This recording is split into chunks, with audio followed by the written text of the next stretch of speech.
Alright guys, sorry it's been so long since I put a video out, especially when I told you I was going to get on this pretty quick. I actually did, but work this time of year with holidays and stuff, overtime and traveling, and I picked up a cold. I haven't been sick in 2-3 years, and I got a cold. And so anyway, here's the deal. I have rewatched several of my videos here, and as I have explained in the past, I really suck at this. I really suck at the camera out, and I won't shut up. And so anyway, what we're going to do is, where this one comes in, I've already pulled exhaust manifolds and distributors pulled and a lot of that other stuff. I'm just starting to do the water system, like a couple hoses, water pump, water neck, that kind of stuff. It's not a super long video, but I wanted to kind of get you started on what's going on,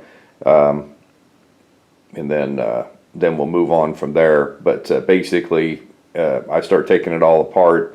I talk too much like normal, so this one is actually doing something, and then we'll get started in this. This is I'll explain to it, about the being a Lincoln motor and stuff like that, but we'll get more into it, and then I have better videos coming up of the actual teardown of said motor. So from there, here we go.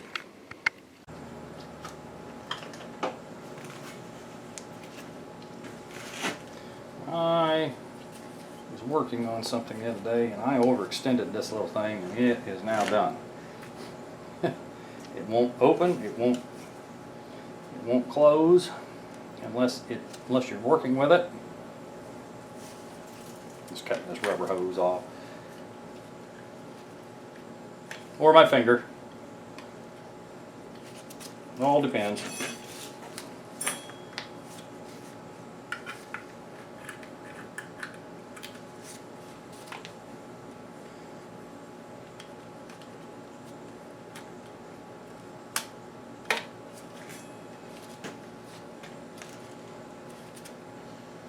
I'll be able to do that one too, but I don't know how hard that one's going to fight me. I've got a knife around here somewhere.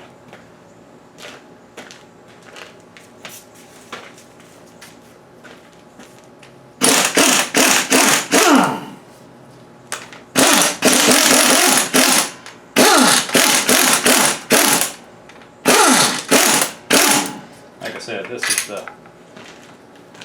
a water tube that runs part rubber, part steel, runs to the back. It also didn't take off one of the nuts.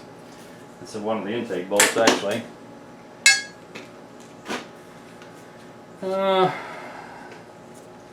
I could pull that. Boy, I'd like to get some of this crap off there before I turn it upside down.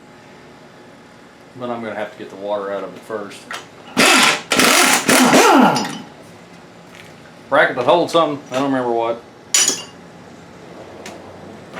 Something else. This is the bottom bolt. I don't know if you can see it or not because it's behind here. That's where your thermostat bolt is, way down here, nice and easy to get to. If you're trying to replace the thermostat, all has to be done by wrench.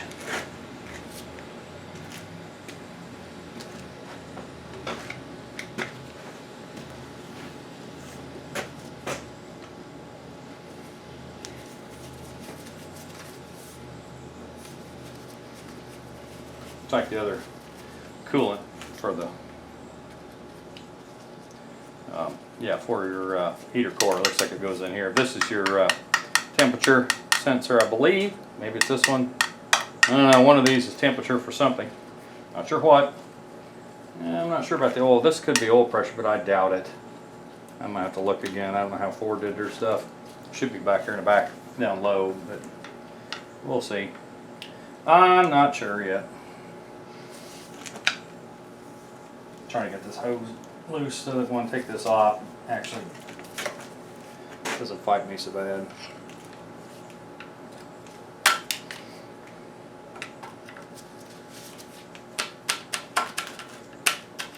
Hose is garbage anyway. All this stuff has to be replaced. I'm not putting it in a car. Now, I know most of you would say, man, I'd go through that engine. And again, if I start seeing stuff, when I pull this intake and she's full, clear full of sludge or whatever, then I absolutely will do something different. But this is the engine I'm going to use.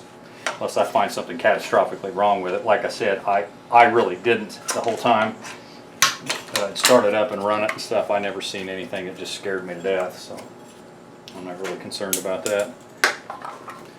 That water pump loose. Now the problem with the water pump, and yes, GM messed with this too for a while. They had the Buick engines had the same thing. The water pump sits on top of the timing cover, but unfortunately a lot of these bolts will get seized in there because I don't know if coolant gets in them or what, I don't know, but boy, it can be a booger. That actually had a nut on it on the back side. You can see how bad those things get.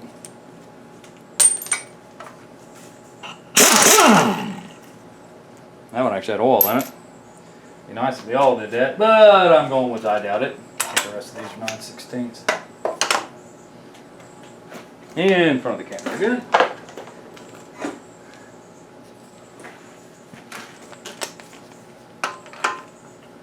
And that's not what size it is. Way to go, Ford. Let's make them different sizes. Jerks.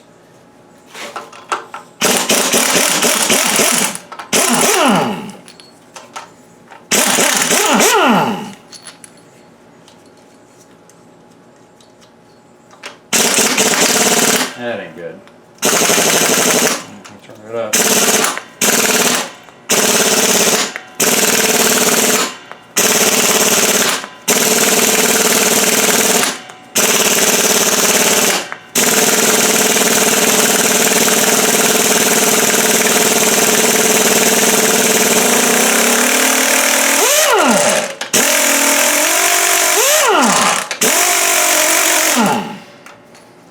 That's what I mean.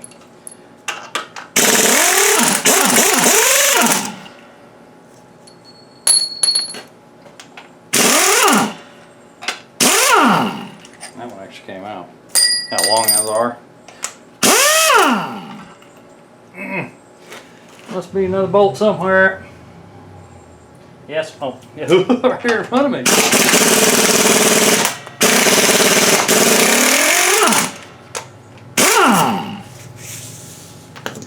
How much am I going to fill up my boot? Don't know. See, now what's happening is it's a really long bolt and it's still stuck in the timing cover. It came out of the block, but it's stuck in the timing cover. And that, my friends, is why I don't like the setup. The Buick did the same thing.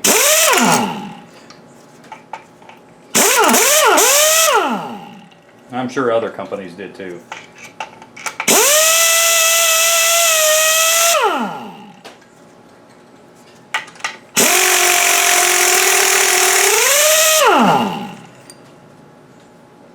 It ain't ate up as bad as I've seen. I've actually seen these things ate halfway through.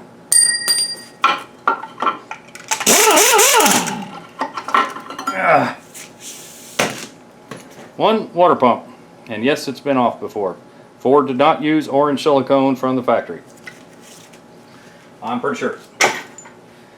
So, all right, you can get the thermostat cover off, I suppose. Like I said, not using this intake anyway. May need the thermostat housing cover, or I mean, you know, I don't know yet. I don't know what I'm going to need, not need, so I'm not throwing anything away. I'm not against fuel injected in this car. Yeah, I can't get to it still with this cover on there. But for now, I'm not going to.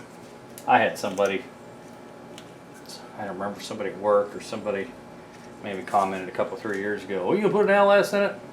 No. Doesn't matter if I like Ford engines, doesn't matter if I like Chryslers, don't matter if I like anything else. The last thing I'm going to do is to, now I put an LS in my Malibu, but it was Chevy to Chevy, and I left it, and I've said this before, if anybody's watched the videos on that, which I really haven't done a lot on what I did, how I did it, but what I did. But you can easily put a smaller big block back in that car at any time. I did not tear anything up that did not make that, except to the gas pedal, which would have to be replaced because this drive-by-wire, so I had to modify it to fit in there. But outside of that, you know, I can easily go back to a smaller big block without any trouble. So I just decided to do that because those cars right now aren't worth as much. The 73 to 77 A bodies. They're coming up in price, but they're never going to be worth what a 69 Camaro is going to be worth, or a 70 Chevelle or whatever. I mean, they're never going to be worth as much as them, I don't think. Right now, though, it's about anything everybody can kind of afford. I mean, I could sell everything I have and go buy a really nice, $30,000 69 Camaro, but I just won't. I love this. But I think if I was to build something that I could drive every day, not worry about scratching it up or anything like that, I'd love to have a Tri-5, specifically a '57 Chevy. Two-door post is fine. I'm not asking for anything really nice. But I'm not seeing anything in the thermostat that just shows it was garbage. It is a 180 degree, no. It is a 192, excuse me.